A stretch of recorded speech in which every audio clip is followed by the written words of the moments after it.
Our next sighting even got a governor in on the act. He tried to make a joke of it at first, but ended up admitting that he just couldn't explain what he saw. But that didn't stop the military from trying. We have saved the best and one of the best known UFOs caught on tape for last. It is our #1 close encounter.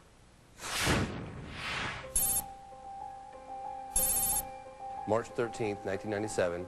Everyone was out under the night sky to get a glimpse of the Hale-Bopp comet, which was passing over. But there was something else passing over the sky that night as well. It was awesome and amazing.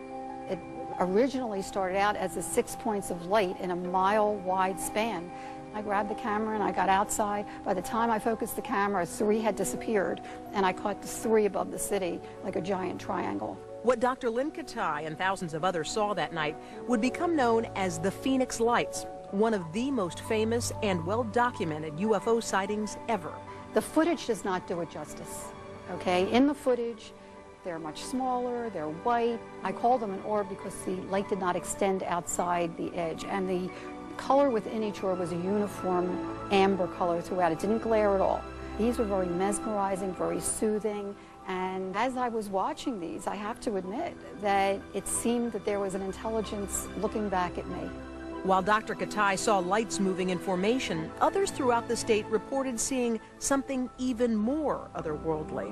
This very large delta-shaped craft flew 200-mile course and was witnessed by hundreds, if not thousands, of people.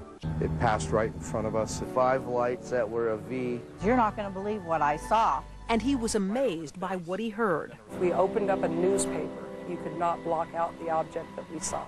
And these are very unambiguous, up-close sighting of a craft, not lights, not flares. This is the craft that flew directly overhead people. One of the kids I talked to said he could have hit it with a rock, it was so low. Whoever did this wanted to be seen. And they were seen by Dr. Katai again and again and again, nearly a dozen times over the next decade. But after the initial mass sighting in 1997, everyone wanted to get to the bottom of those mysterious lights. Everyone, it seemed, except the authorities. For months, there was no investigation. There was no explanation. They just blew it off. But then Governor Fife Symington announced he would launch an investigation, and at an unscheduled press conference claimed authorities had uncovered the source of the Phoenix Lights. The public waited with bated breath for the governor to reveal the evidence.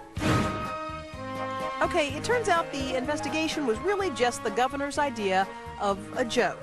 And the evidence, that's just his aide, dressed up as an alien. This almost hysterical environment that was building. I just decided that this is a great opportunity to go add some levity to the situation. Who says you can't trust the government?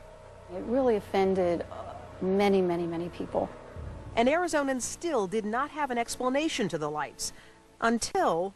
About a month later, the flare theory emerged. The military revealed that on March 13th, a National Guard unit had been undergoing a training mission that involved the dropping of flares. Try telling one of the eyewitnesses that all they saw were military flares. That's not what we witnessed or documented. I mean, flares cannot keep a formation. They drift with the wind, they float haphazardly, they have huge smoke trails that are illuminated by the flare itself.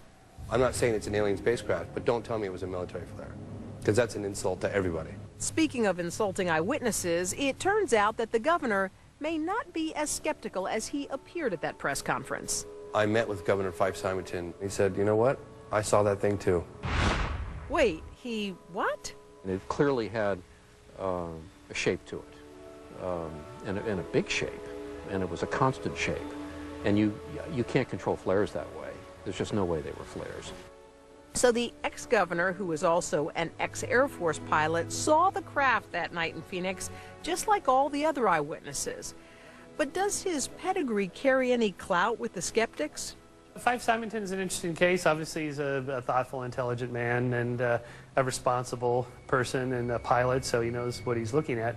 I think the fact that thousands of witnesses have come forward to date saying we saw this craft, I just don't think we can dismiss all that testimony. I saw these things up close and personal, and no one can say that I didn't see what I saw. It cannot be explained or denied.